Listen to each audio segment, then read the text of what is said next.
Hey everybody, we're running behind. As normal, welcome to In Production. Mind Focus, we can't totally tell.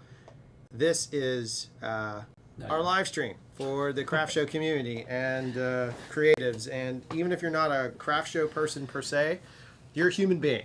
And so we welcome you to our show. Looks a little dark in here, doesn't it? It does look a little dark. It's a little moody up in here today. We got moody. Got a little mood happening. Maybe my screen is on this laptop. Nope. No. It's pretty moody. Yep, we're just moody people today. It's a little moody. It's a up little in bit here moody. on a Tuesday. How's everybody doing out there in Chatsky land? I'm just gonna go and pop the Chatsky up for now. Pop. Yeah. Pop it up make sure I'm still in the shot. Wow, I'm still signing in. I really botched this Chatsky up. Let me shrink this guy down a little bit. Did you? Yeah, I kind of botched it. I botched it a little bit. It's a little big. It's a little big. There we go. Don't let it be big. Baby Seal Troll Force forever. Popping this up. No. So how's everybody doing? You know, interesting stuff has happened since last we spoke. We posted an HDR tutorial video that pissed people off because we called it part 1, but it wasn't the whole tutorial. It's kind of like when you see a trailer. I wonder if people get pissed off when they see a trailer. They do. Yeah. And they're like, where's the whole movie? Well, it was like a trailer. We just wanted to go a little bit different approach. The idea was to show the entire video in HDR and go backwards. Lots of discussions were had. MPEG is here. I can see that. Is that correct? Yep. Ichimoto's here. I can see that. Is that correct? That's correct. Guys, if you're not part of the super secret GH5 pro user Ninja Force Baby Seal squashing Dr. Pepper drinking Mosaic hop loving creative group, you're missing out on some of the best. Group. Like, I could actually ask a question that if I would have asked in any other GH5 user group, I would have been destroyed. Or any other, not just GH5, any other production group. Like the question you asked last night? Yeah, about the Sigma Art 18 to 34 million. I haven't used an electronic lens in a it's since the 90s. Do you realize that?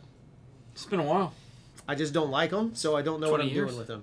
So it's been I think a lot has changed since the last time. Yeah, probably. I think it was actually the early 2000s, but still, like, it's been a long time since I've used an electronic lens, and I got actually wonderful feedback from wonderful human beings. Yeah, it looked like you did actually. Yeah, I mean, I got good feedback. Like feedback from people who I would consider to be more camera owner operator, like shooters, than anything else. It was great. I agree. So beers today, we got a little mix up. I'm drinking Founders Mosaic Promise, a single hop ale with it looks like Jean Grey on it. You probably can't see that. It looks like a little bit of a Jean Grey on there. It's tasty beer, and Jeff is drinking. I've got a Fox urine. Windridge Fox urine. Don't make me spell. It's a Mosaic Rye Ale. Yep. So that's what we're doing in the craft part of Craft Show. The show part was that we were just playing Battlefront, the new Star Wars game. We did. Like, if I swivel the camera around, we can see the screen behind us. One of us got the right pre-order. One of us. But it took one of us to do the wrong one to figure it out. That's how a combo works. We teamed it up together, and we did that kind of stuff. Ichi's right. He said same early 2000s with mini DV for him. I was that's thinking it, dude. Probably the XL1. It's the XL1. It's totally what it was, the XL1. I think that's the last time I've used one. I got so hyped you could get that lens adapter. It was like PS Technic or somebody made, or Lettuce?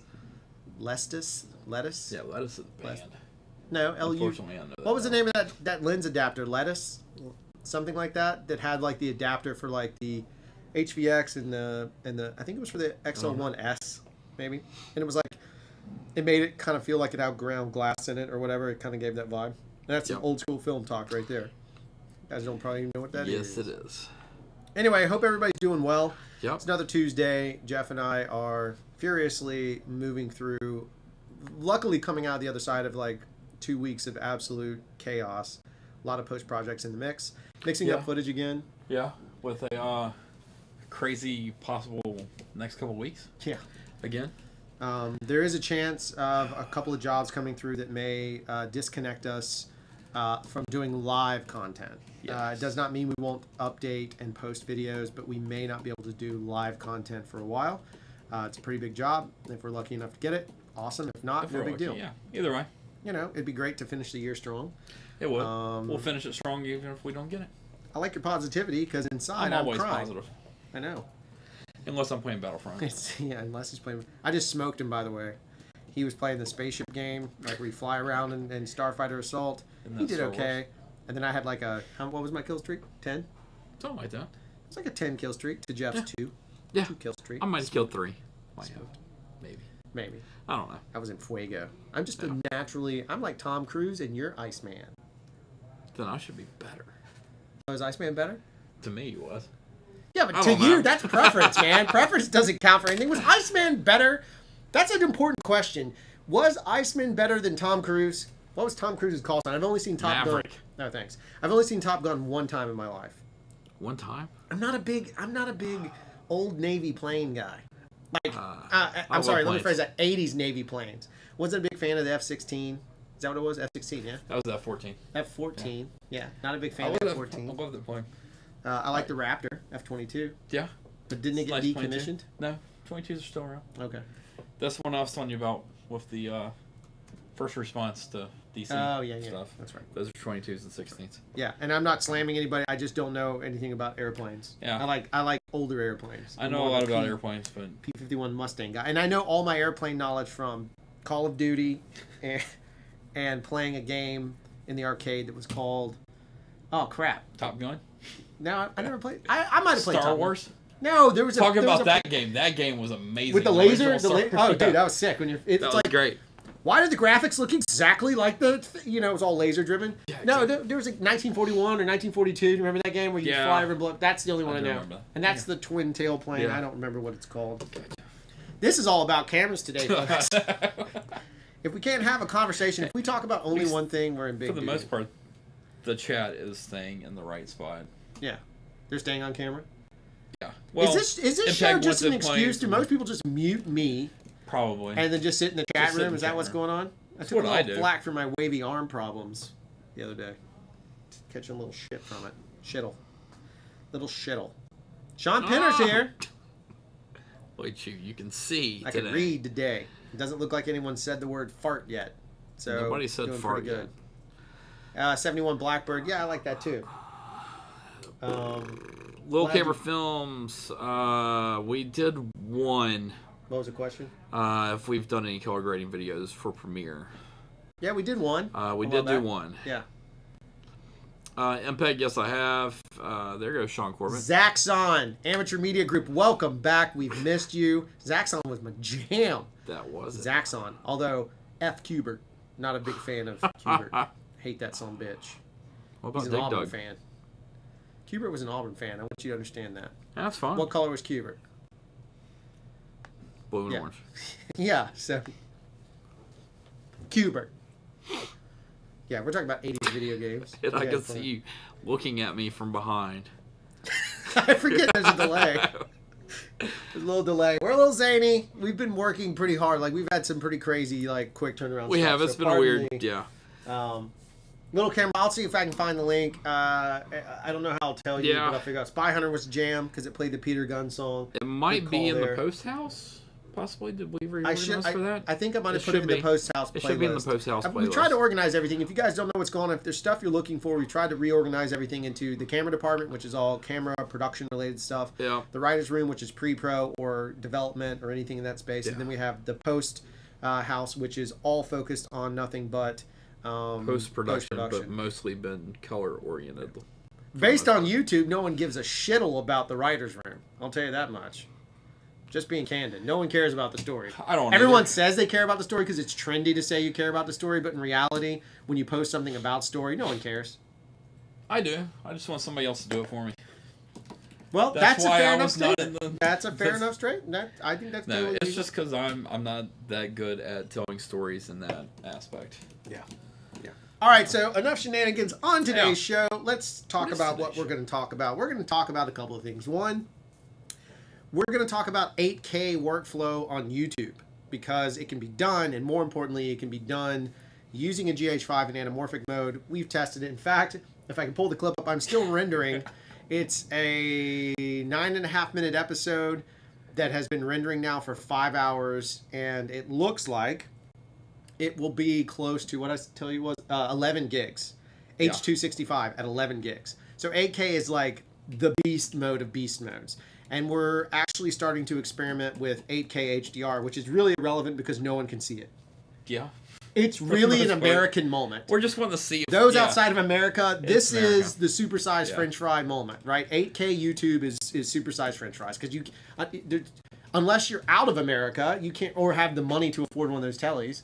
You can't take advantage of it, but. It is an argument for future proofing. It's an argument for, hey, let's see how far we can go with it. It's an argument for American excess. Not success, excess. But we're going to talk about that. So we're going to do a little preview of some footage. Some of it might look familiar, but you've not seen some of these angles and different perspectives. And Jeff got to grade it in SDR. Yeah. Which it looks fantastic. It's fun. It's not HDR finally. So that'll be in there. It'll get dropped twice. You'll see it here once. We're also going to talk about cinematic tone and kind of approach. And the reason we want to talk about that is a couple of actually reasons. The big one is, you know, just looking around and asking about lenses. And I watched a bunch of reviews on lenses because if you guys don't know, I was asking, and I'd love to ask it in this group, and we'll sidebar that. Hold your answers for this question in a second, but I was asking about the Sigma Art 18 to 35, the photo versus the cine styles.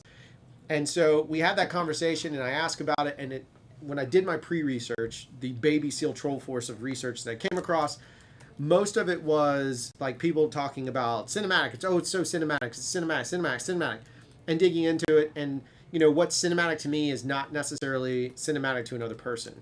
I see a lot of long lens bokeh shots, and those are called cinematic. And to me, that's not necessarily the case. I think a close-up is cinematic in certain usage.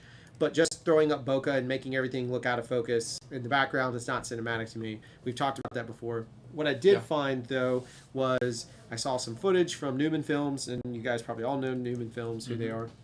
And they had some work with one of the primes on that.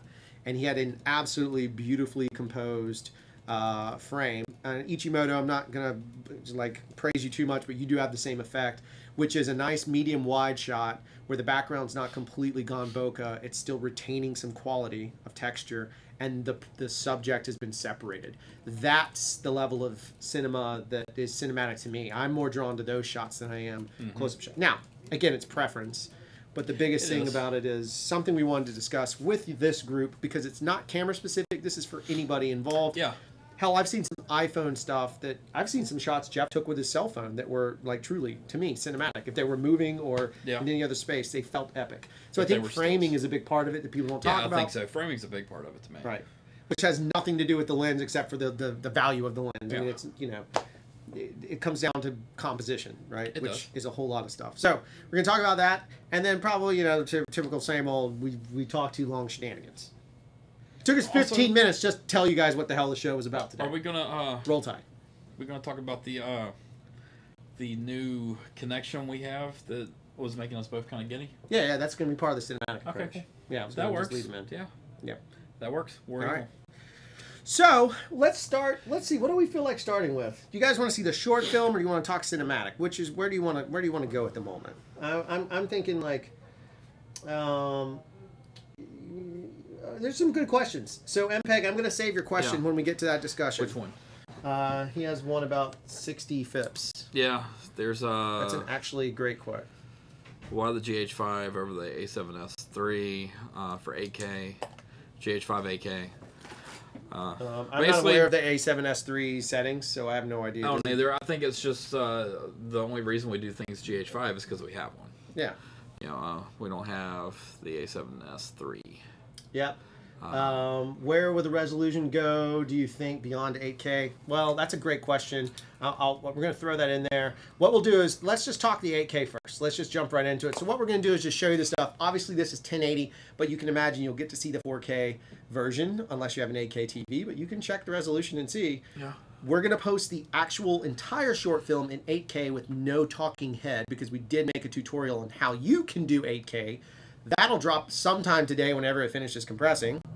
But we're actually going to post the entire 8K video in HDR if we can get it to work. If not, it'll be SDR 8K. But we will post it to CRFTSHO Originals, where we like to put random content like that. So we'll post it over there for you guys so you can take a check. I'm pretty proud of it. Jeff's pretty proud of it. Yeah. Just based on how we put it together in the workflow. It was something we originally wanted to do with Heirloom, and they changed that at the last minute. They changed it on us. So Heirloom originally was going to be 8K HDR, or I'm sorry, 8K. 8K. Yeah. And then they wanted to do HDR, and so we backed away from the 8K HDR, which I don't think we could deliver that film in that length in that time. So let's check out this footage. So what I'm going to do is hide Chatsky for one moment here. Goodbye, Chatsky. And we're going to roll that beautiful bean.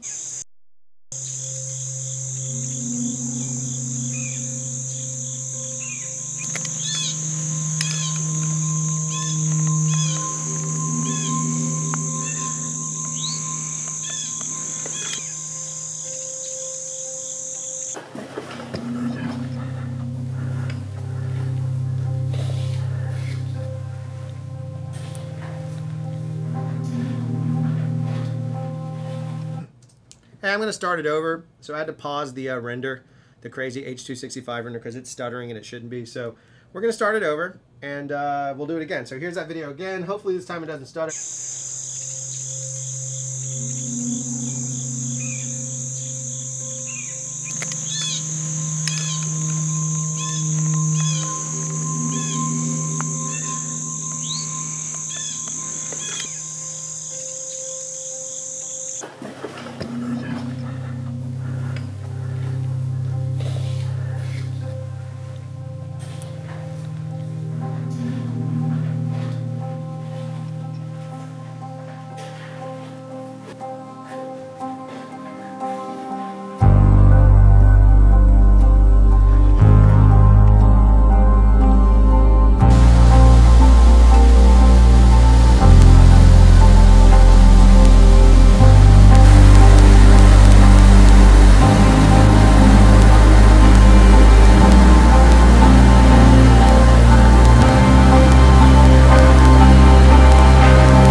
All right, so there you go. So that's 1080 footage. I went with really simple titles just because I like sometimes those really plain simple titles. It's not about anything more than the content. So that was 1080 footage.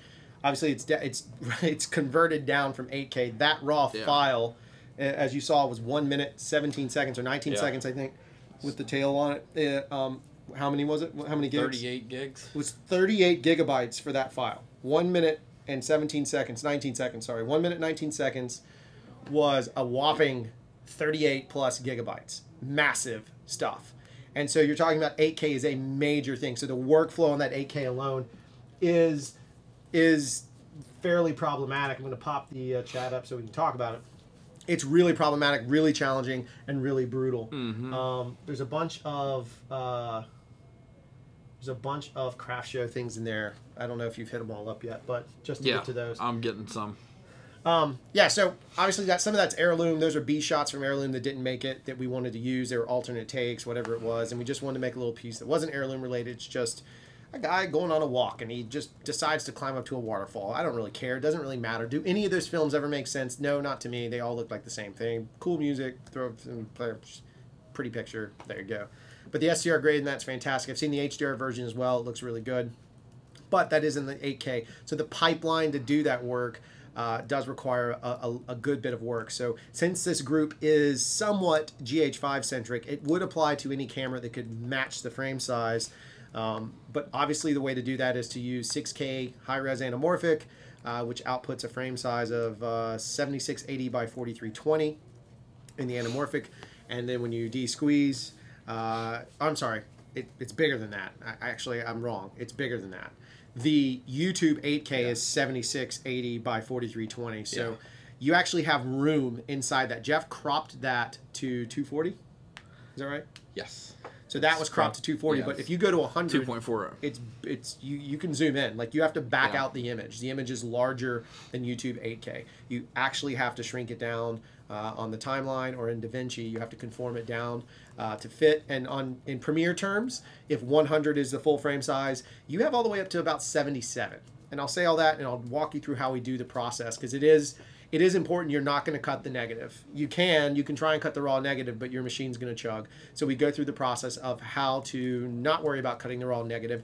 And something that we found out that I can tell you in this video after we did a test, that because we pre-recorded those obviously yesterday and today, but in this I can tell you that is as long as when you get to the post side, you make sure that color 2020 primaries button is clicked, which will make sense when you watch the video, then you can actually take Rec 709 footage and throw it up in 8K. You can also scale stuff up. Don't be afraid to do it. I mean, scale stuff up like a champ.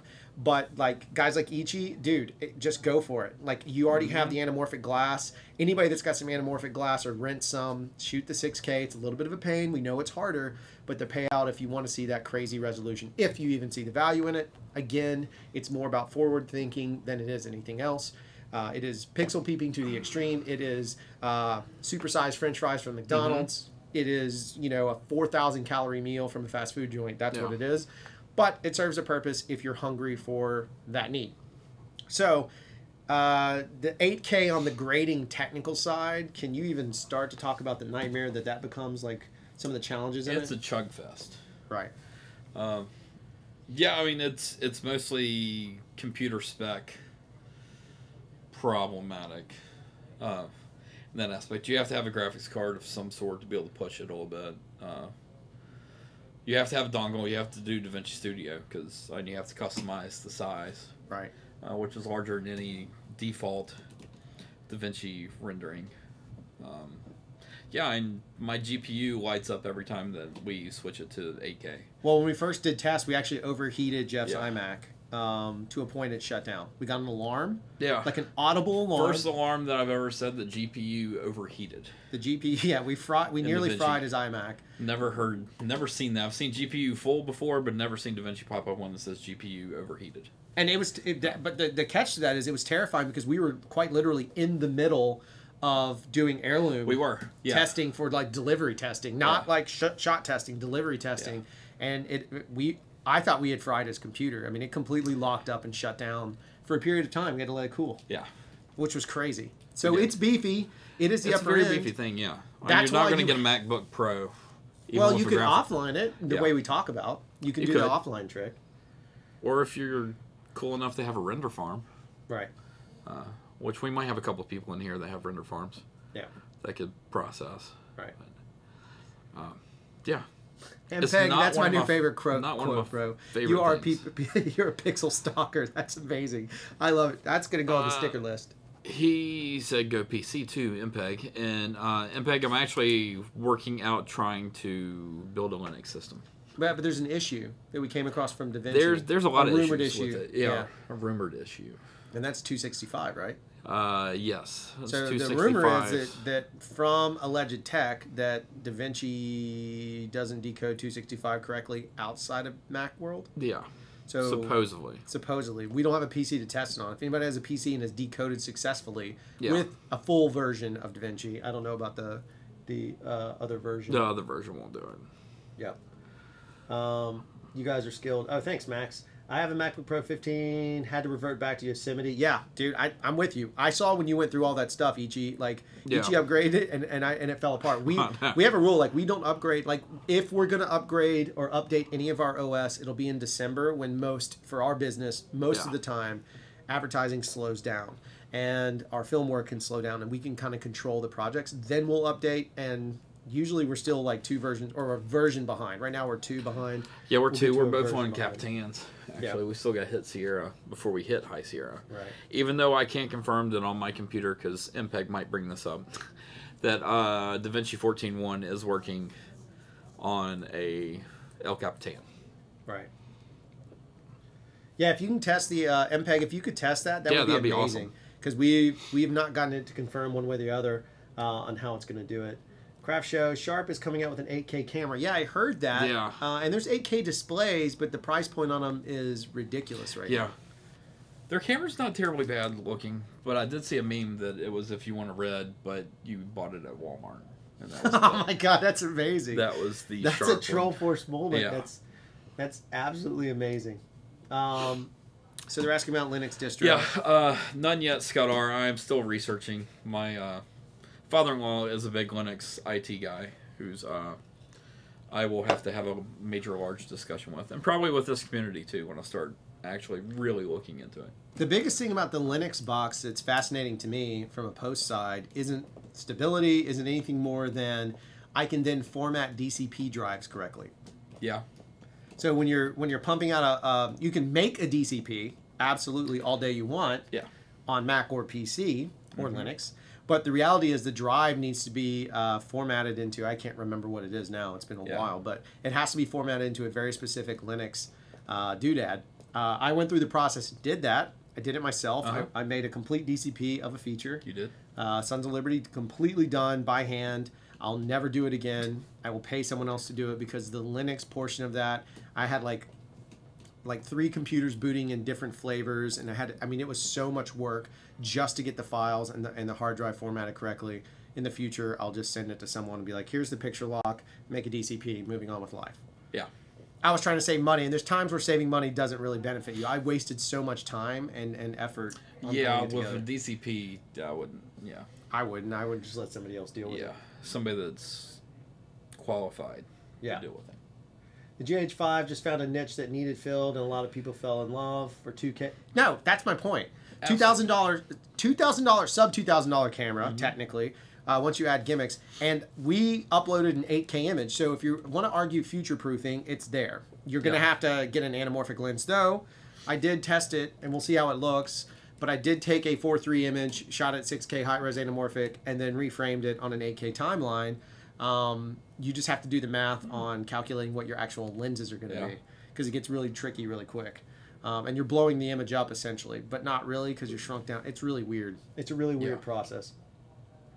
Yeah, the transcoding is a big part of the process. Very much so. Ichi's saying the transcoding didn't work. That's interesting. Yeah, it didn't work for him. I remember seeing that on his thing. Yeah, there's no way that, like, for us, I do it all the time. We use Edit Ready. Some people love it, some people hate it. Edit Ready works really well for us. We've endorsed it, not from a paid side, but just from a production house side. We've used it. Yeah, it built us out for the HDR heirloom. Yeah, I mean, it really with did. Those 265s. Really, and we were transcoding. We started us. using Edit Ready as our kit, so we'll transcode on the fly. Okay, Brain. So Brain's asking about the 4K Extreme 12G card. Yes, it's, that's your pal. Yeah, it's basically just a monitoring playback card for your computer. It has an HDMI out and it has a BNC or SDI out. I use the SDI for my Flanders and I use the HDMI for the Atmos. It's the only one of DeckLink or ByteMagic DeckLink cards that will pump out HDMI B, I think it is. MPEG will correct me if I'm wrong. That pumps out true HDR signal. It is B, yeah. They also have the mini 4K monitor, I think is the one that also says that it does HDR, which is a $200 thing, but you still have to get a PCIe chassis to put the card into, and which will end up costing you probably $300, $400 itself. So it still ends up being about $600. Yeah, that's one of the things that we've run into is the MPEG was saying that he uploads the Avid DNX HR files. That's been the best way we've seen to do it. The 265 encode of whatever it is, and you have to use hybrid, and hybrid's a whole nother process. Don't worry, that part of the video is coming. That tutorial will be there. We just have to roll it out in installments, not for fucking, not for channel views. I know I dropped an F-bomb. Not for channel views, not for anything more than the simple, I'm passionate about it, the simple fact that it is a lot of a process. It is not just one video step. It is not a click button, suddenly HDR content, with the exception of if you can do the Avid portion. And we'll talk about that. But if you really need to compress the frame size, then we do have to sit down and have a conversation about how you got to work through hybrid. Because Media Encoder does not support it, so Premiere's not supporting it. Allegedly, Final Cut will soon enough. Yeah. But until we get our hands on it to test it, I can't endorse. I can only go with the workflow that I know worked. And the reason I say That is because we sell that to our clients. That's something we do sell. We sell HDR as an upgrade. We've had clients buy it. We have 2 of them in the hole right now that we're waiting to have them sign off so we can prep for that. Yeah. So we deliver content in HDR because our clients want it. The bigger issue we're still having is YouTube changed something, and it looks like they're about to change something again on December 14th. And in the process of changing that, they changed how the SDR LUTs are, the sidecar, the ride-along is what I call it. The ride-along is working. So Jeff thinks we might have solved it, but it's been a nightmare. Been a very big nightmare. So if anybody's looking at it, you know, since you can't dual stream it, it gets to be a very problematic issue. Yeah. Just a tip. Yep, I just let that one go, didn't I? That's what she said. I did too. I can't get hybrid to work. I can work with you, MPEG, on hybrid. If you want to talk to me offline about it, because you're in the middle of it, and you understand it, you might actually help me learn. Yeah, exactly. Just shoot me an email, and we'll talk you through it, or whatever we got to do. Because hybrid is a pain in the butt. It's totally a pain in the butt. Yeah. It's an absolute epic That's how you do it and make it still be 18 and under, if we want to. Yeah, that's true.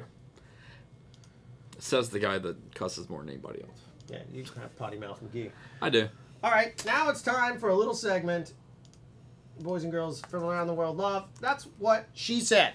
And I know I've changed the title of That's What She Said multiple times, but today, That's What She Said is going to be back to what it originally was meant to be, which was a shameless channel plug for somebody of our community.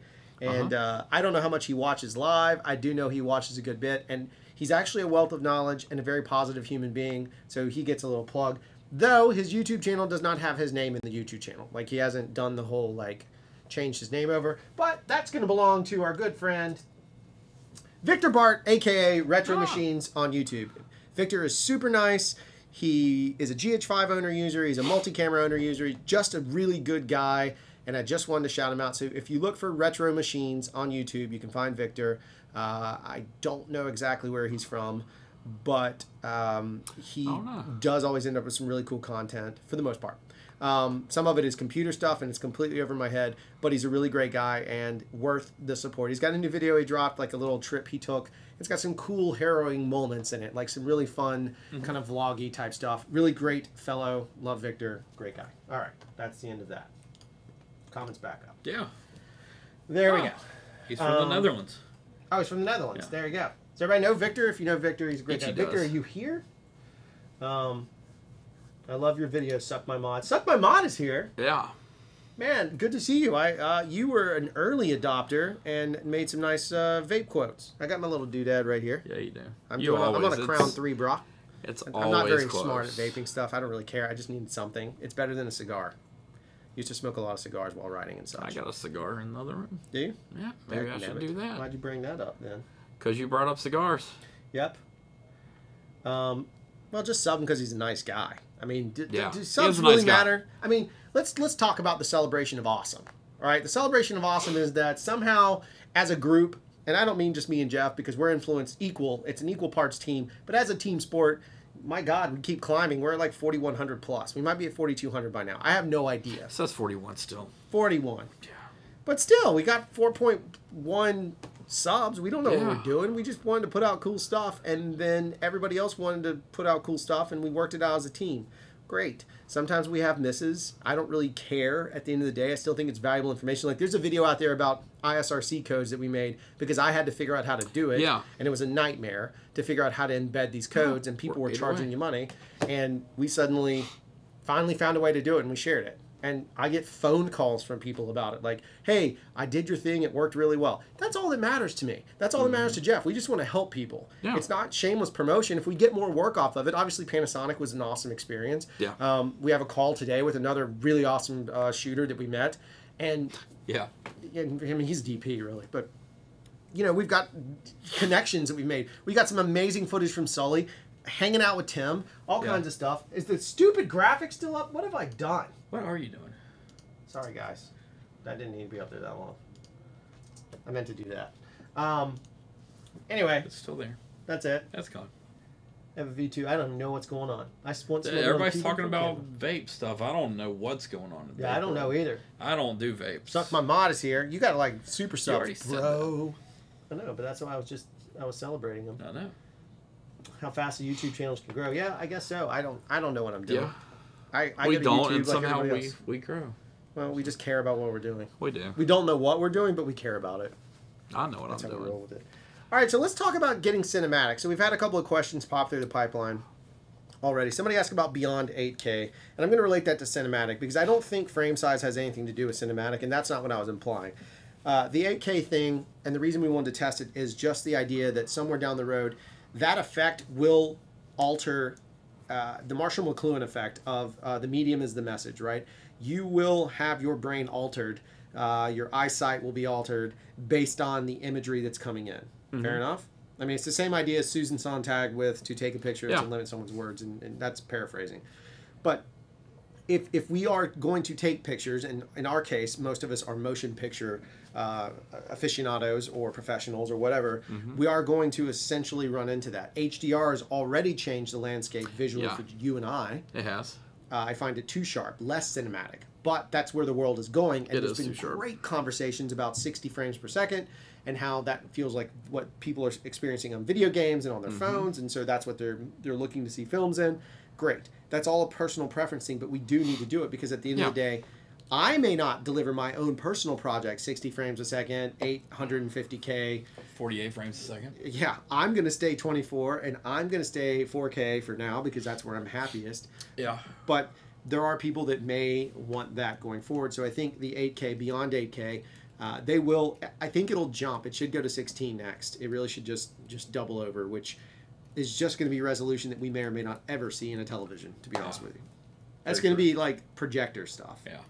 Until it's holographic or something really insane, which that data does exist. Then someone else was bringing up a great point. I think it might have been MPEG that said 60 frames a second cinematic. I think that's what I was talking about. It's kind of a preference thing. I don't know if 60 is cinematic or not. To me, I personally don't like it because it looks like a soap opera or the old soap opera effect. It looks like live sports to me, and I like the fact that sports in the live presentation look live. And in the 30-on-30 presentation, look a little more cinematic. Yeah. NFL Films is my jam when they used to shoot on film. Yeah. Now they should be called NFL videos. Yeah. But when they shot on film, I used to love to watch it because then suddenly you had that music and that voice and the narration and the NFL and the shots were always insane and they're great slow-mo on film. You knew that shot cost them $12,000, that kind of thing. So part of it is that, so right? So that's cinematic. I don't think we can ever really define it. I don't think it is a definable term. That's just a personal opinion. But what I do think is interesting is approach. And what I wanted to show was two things real quick, with a third that's going to parlay over nicely. But the first one, we had a chance on a project called Ether. I would call it the most cinematic project that Jeff and I got to do, supported by Scott Robinson. I don't know if Scott's watching. Yeah, I haven't seen him today. Yeah, he's probably busy. He's in LA. But he's probably at lunch. But Scott helped it. And the thing about this was that we had incredible talent. So the first interview we get to see is a guy named David L. Snyder. And David has done tons of movies. They'll flash his names at the end. Yeah. But these are short. But what's really killer about, listen to what he's talking about. Listen to his origin story, where he came from. It's a source of inspiration. It's also where he started finding his own cinematic image. I did ask him about the seashell. If you don't know what that means, you will shortly. But let's check out this quick little clip from David L. Snyder, and I'll talk more about the project momentarily if I can figure out how to do all these buttons at one time. What a cluster. My name is David L. Snyder. When I was first approached by Scott Robinson to do the film, he said, "We're going to send me the 4 pages for the prologue." And he did, and I said, "You know what, you're going to have to send me the whole script because I have to know more. This is just fun. This is going to be a lot of fun."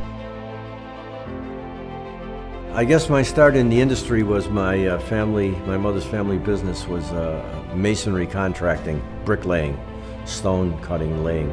And I took an interest in it because my uncle had a drawing table. I met a guy who was an art director in television during an era of lots of variety shows like Sonny and Cher and the Smothers Brothers and the Carol Burnett Show. There were like probably 12 variety shows on television a week. So I started to do that, and I had no notion that I'd ever be allowed to work in the movies, which I frequented and I loved, but it never occurred to me that that was a step in that direction.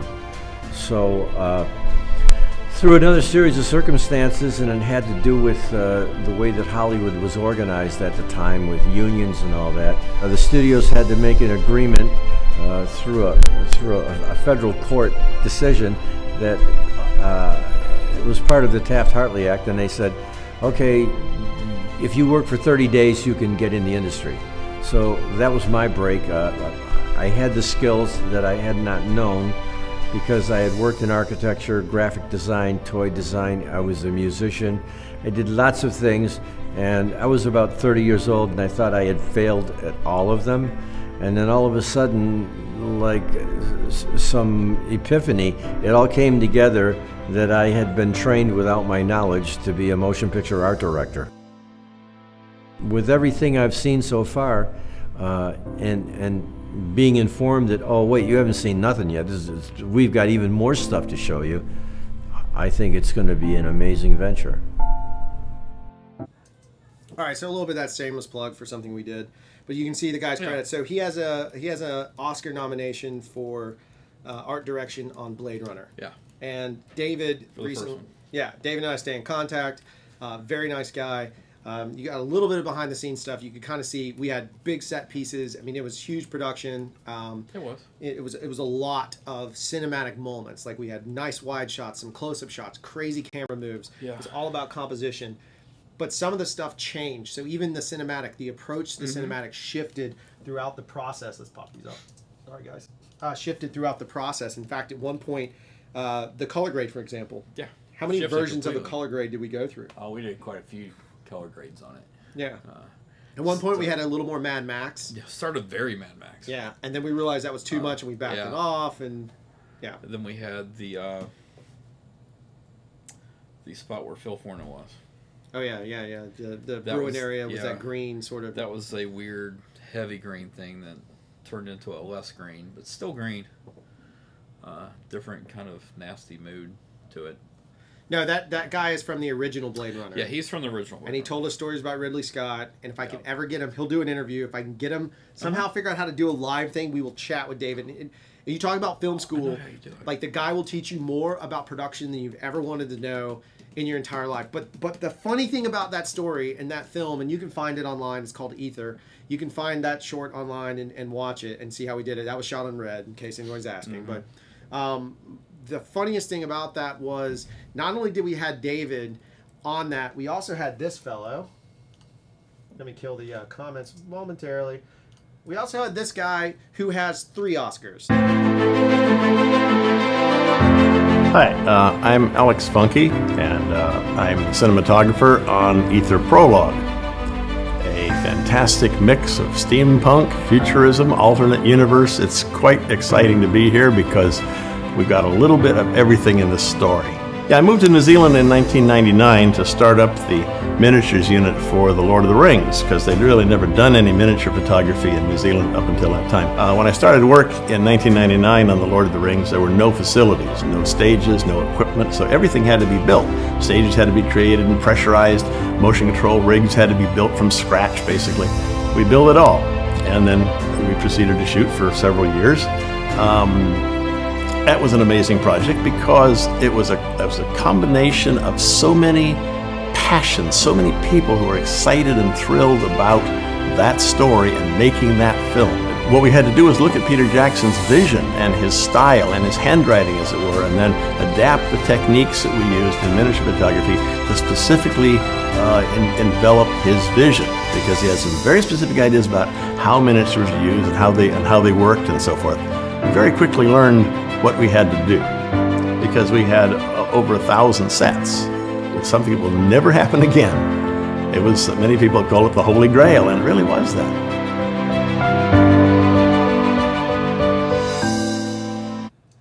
All right, so there you go. There's Alex, Uncle Alex, as we all call him, one of the most caring, giving, amazing human beings, like David.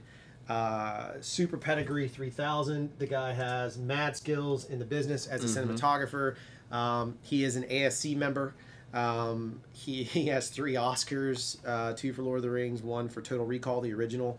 And so Alex really knows visual effects, and this had some VFX in it, and Alex is just a delightful guy. So we really put that together for a reason, is that we wanted to make sure that we were trying to achieve maximum cinematic production value as much as possible. Yeah. Definitely. Right?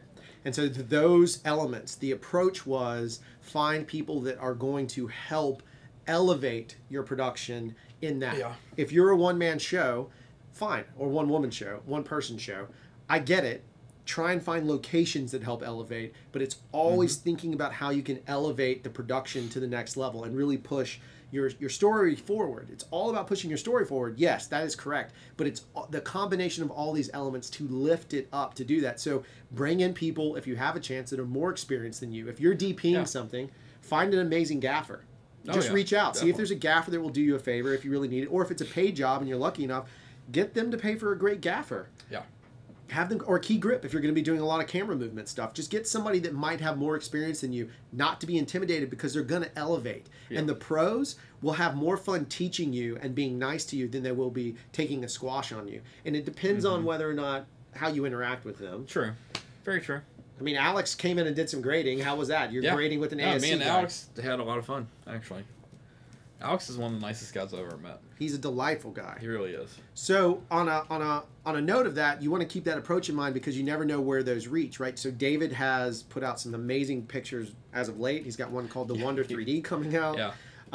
Obviously, Alex is always working, but what blew me away is David sent me an email the other day and sent me this link, and I'll show you guys why I'm freaking out and why we're excited. This is just a little homage, and why I'm saying approach is important to maintain these relationships is because my boy Alex Waters and my boy David L. Snyder, my pals, me and Jeff's friends. You said Alex Waters, Alex Funky.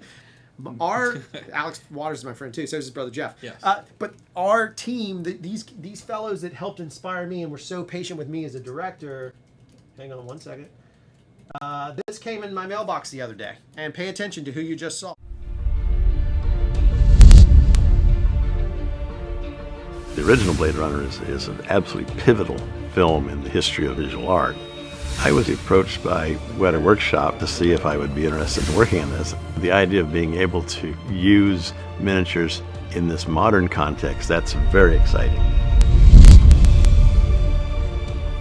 The story, of course, has advanced. It's decades after the time of the original film, so Los Angeles has been built up a lot. And then LAPD, which is the newest of all the buildings, stands above all. It's the tallest building in town.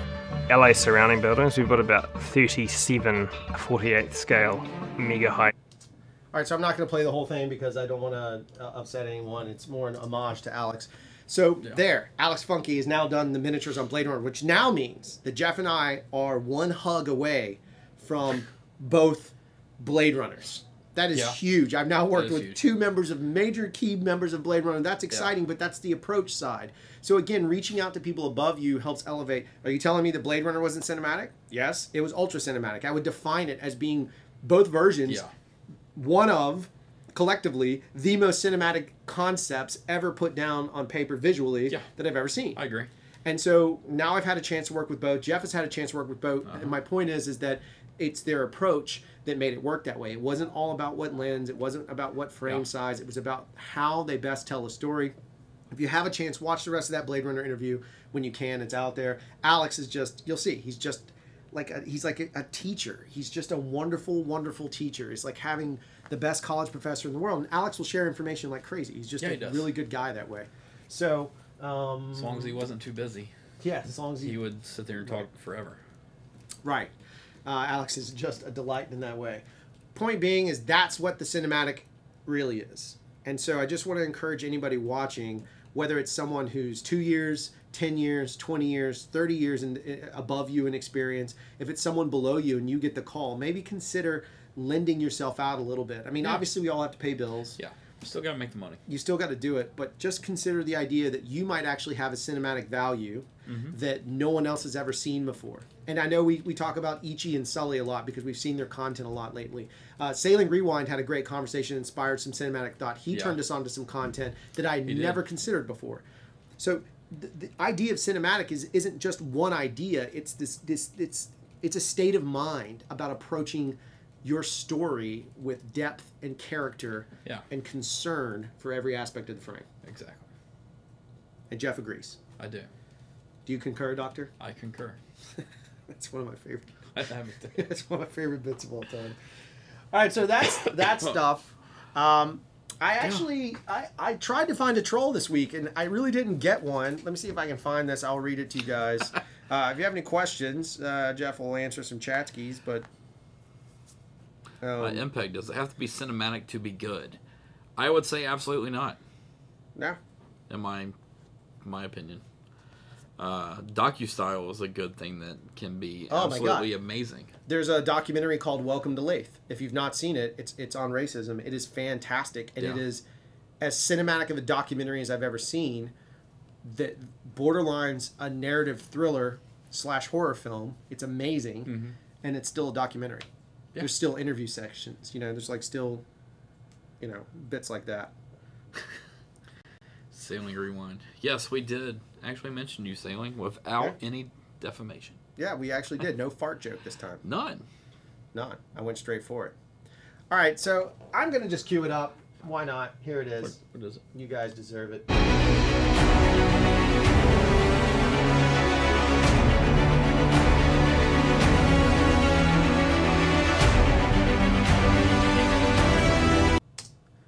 Okay, so this technically isn't a troll by any means, and so I'm saying this now. So this is not a troll. We did not have a BSTF moment. We've had plenty, and it was nice to have a relief from that, though they're really more fun to get onto the channel anyway. But we did not really have one, but I thought this particular fellow left a comment on probably one of our Red versus GH5 videos that get us all the good troll stuff. That's like a net. It's like casting a net into troll land. But he made some really great points and is very clear about it and very eloquent. So I'm just going to kick it over. I didn't respond. I just thought it was a great point. You could take it as BSTF. I don't, because he clearly does not have a jerk face about it. This is like a car making a video comparing a Ferrari 488 to a Volkswagen Jetta. No? Both cars will get you to your destination, but they serve vastly different purposes. Yeah, you made the GH5 look great, and it is a great camera. I own one and love it. But Hollywood films are shot on red. A red in the hands of a professional working for months on the footage will yield results that a GH5 can't come anywhere close to. Disagree. But that's cool. This isn't a bash. I love the channel. Creativity and knowledge of the craft will always be more important than the gear, but I fear this kind of test causes amateurs to downplay the work of a professional camera op and believe their skills are further ahead than they are, which is a fantastic point that I've often griped about. Yeah, we've griped about it before too, which is the democracy of cinematography and production has led to a series of issues down the road. However, I still disagree with what most people say about the everyone just assumes because a red costs a certain amount of money that it means it's a cinema camera. That has nothing to do with it. That's me, because most movies that are shot red are usually very low budget. That's the absolute truth.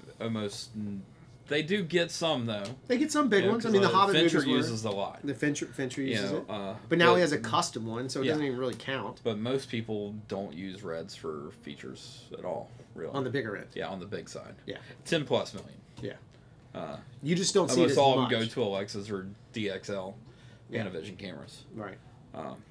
Which is a complete different look. It is completely different. But he does have a point with the camera op thing. But that's the same thing I can say about post. But you know what? If we don't encourage those individuals to try and believe in themselves enough to jump off that cliff, then we never get a new generation because we don't have the world does not work. The working platform of the world does not work like it used to with apprenticeship. Yeah, it's gone. The concept of the apprenticeship does not really exist much anymore. It's hard to come by that. So either you're an abused intern, right, or you're unfortunately, a sexually harassed or harassed of some other level individual trying to make your way, and the only way you deal with it is to put up with this harassment. It's very hard to have the old system built into place. Yeah, they've kind of killed that point. They have. I think you could still find it in certain budget sizes in Atlanta. No, I agree. That's a good point. Union-wise. That's a good point. Or in the LA Union. Right. Stuff, but even in New Orleans Union stuff, though. I mean, we have one friend that has been running that old style quite a long time and has been lucky to be able to get through it that way. Right. But so many people jump in way too early and don't do their apprentice. Right. Side of it. So yeah. There you go. What is the Panavision cameras they use for big budget? Well, I mean, if they shoot film. We just were on a show with Panavision film cameras. Well, Panavision also does DXL. It's an 8K. Now has HDR capabilities to it. Very large. It's their version of an Alexa, which does use red sensor technology. Yeah, so figure that one out. But has light irons color space. They so figure that out. There's 3 products mixed together. We're really 4 if you count Pana themselves. Yeah. Because the lenses you have to use for it are Panavision lenses. Yeah. It's Panavision 75. That was for 70 millimeter film. So they're anamorphic. What they use for their lenses for that camera. Right. Can't buy it. Can only rent. You can only rent it out of Hollywood, or if you are one of the big name directors around the country or around the world, that could probably get it from Panavision. Right. We certainly can't get it.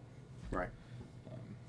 Yeah, and Trev brought up a good point about people have just chosen camps and the level of fanboys. They do. You're right, but you know what? A lot of it comes from is cost of investment. So a lot of people assume that because we're praising the GH5, that it's because we can't afford anything else. Well, as you guys know, like, not bragging, but we do. We have 3 Reds. But the fact is, for us, that we found a smaller camera that on a day-to-day operations level makes us as much money, if not more, from a cost operations level than our GH5 does. Than our Red does. So I have less work to set up a GH5, which means my labor time is lower, which means our shooting time is maximized, which means our storytelling is focused on more, which means we reload less, which is a good and bad thing at the same time. Mostly bad for me. But it's great for interviews. Yeah, no, so absolutely. That's way better for Red than our Red for the interviews. Yes. So there's a whole lot of pluses for it, for the type of content that is currently generating income for us. And the argument on whether or not one is better than the other is silly. They're tools. I have a screwdriver. I have some scissors. Can scissors undo the bottom of a plate? Yeah. I can pop it off with that. But does the nubby screwdriver, which by the way is a pro tip if you find those, they're gold. Does a nubby screwdriver do better? Hell yeah, it does. All day long. So it's just different tools for different things. And I know we say that a lot on this show, but sometimes people come across these videos and hopefully it inspires them. Yeah. Well, Matt's Digital brought up one where he thought that Guardians 2 was shot on Reds. It actually was. Yeah. It is one of the bigger budget ones that have been. He's asking a couple questions, so I'm just going to go through a couple. Other one is, which is the king of cameras then? The one you talked about now or the Ari?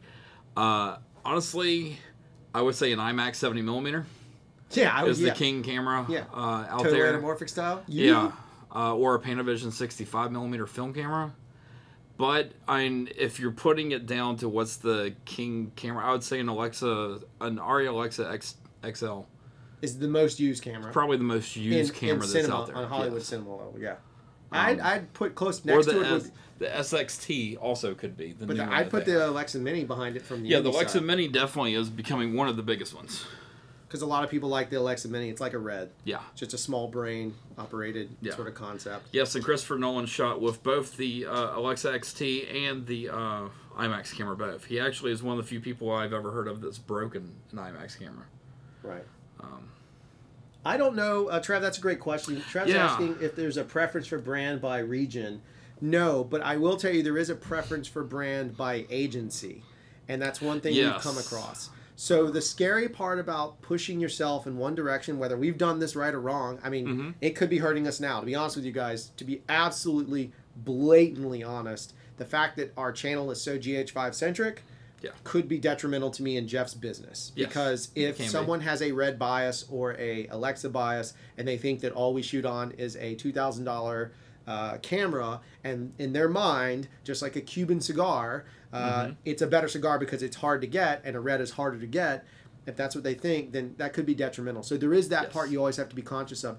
What we try and do is never really align ourselves with one product or another, except for when we feel that product is good enough to align ourselves, which is right now we like the GH5, we're happy with it.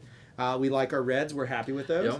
I like an Alexa, I'm happy. So I'll align it to whatever the story needs and what dictates the production. But a lot of times if you tell everybody you constantly are shooting on Red, you're constantly shooting on GH5, sometimes telling people you're an owner-operator of a certain brand of camera will be detrimental.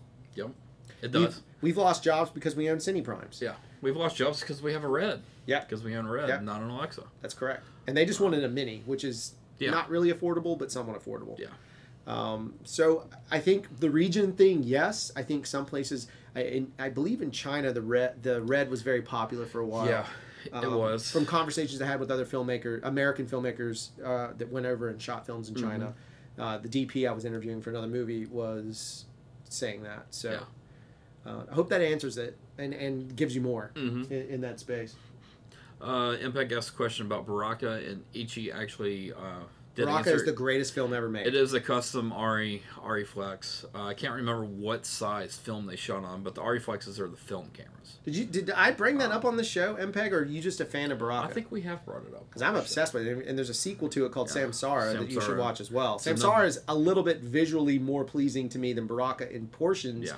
Samsara's got a little bit cleaner image out of the gate than the other one does. Yeah, which was also shot on film as well. Right. Yep. They're very much what bigger people will call purist films. Right. Like the bigger side of the world, which would be film and not digital. Yeah. Yeah, there is no HDR version of it. I don't really think you need to see an HDR to me. It's just beautiful just the way it is. Yep. If cost, MPEG asked if cost were no option, what would I shoot on? Film. All day. Yeah. All day, every day. I actually, you have to change that to me. If cost and crew are no option. Because shooting on film... cost, you didn't get specified. I know. So if cost is no option, film. Yeah, I would do that. I'd shoot film all day. Yeah. I'd be thrilled. I would shoot film. BL35, if not, just I would drop it actually... in my hands. Let me go. I personally would probably shoot an Alexa. Yeah, you're over Alexa. a Mini. You like the Alexa. I do. Well, from an operator side, too, and it's got the built-in shoulder. It's just like everything's built in perfectly. No, it's made for operating. Yeah, it's made perfectly that way. For sure. It's made for ACs. It's made for operators. It's such a fun camera to shoot with. Unless you have to shoot in the water with it, then that's a whole different. Yeah. Yeah, don't like that camera. Okay, well, we should probably wrap it up. We I've got a probably call with a client not a client, but maybe a client. I don't know. With Maybe. somebody We don't know. that's from the Craft Show community. That's a delightful human being that I love dearly now. We butted heads at first, and now we figured out, wait a second, we're just very similar fellows. Anyway, I've got that call. Me and Jeff need to do that. That video, the 8K video, will drop. Please check it out. It's pretty fascinating, and maybe you'll learn something about workflow you didn't know. But it's kind of fun to see 8K, to see the resolution, especially the anamorphic stuff. It looks phenomenal. And it's interesting because we have two cave shots in there that one of them's very low light, and the other one had to be eaten for noise for the actual thing. Yeah. And one's noise shot, one's a very low light shot. Yeah, and they're both, one of them is like a really simple shot, like low light wise, like as primitive as you can possibly get in that space. So anyway, thank you guys for watching. Don't forget to check us out every Tuesday. If you're not, most of the people here already are. Were you getting ready to say like, subscribe, and all the other stuff? Yeah, I was that gonna you say that at the very end. Yeah. Okay. But don't forget to check out the video when it drops. If you have any questions, you can always shoot emails to either one of us, Drew@craftshow.com and Jeff@craftshow.com. Yep. We're here to help if you have questions, and we will drop the 8-star stuff. Thank you guys very much. Truly appreciate it. Very humbling to have such a great community.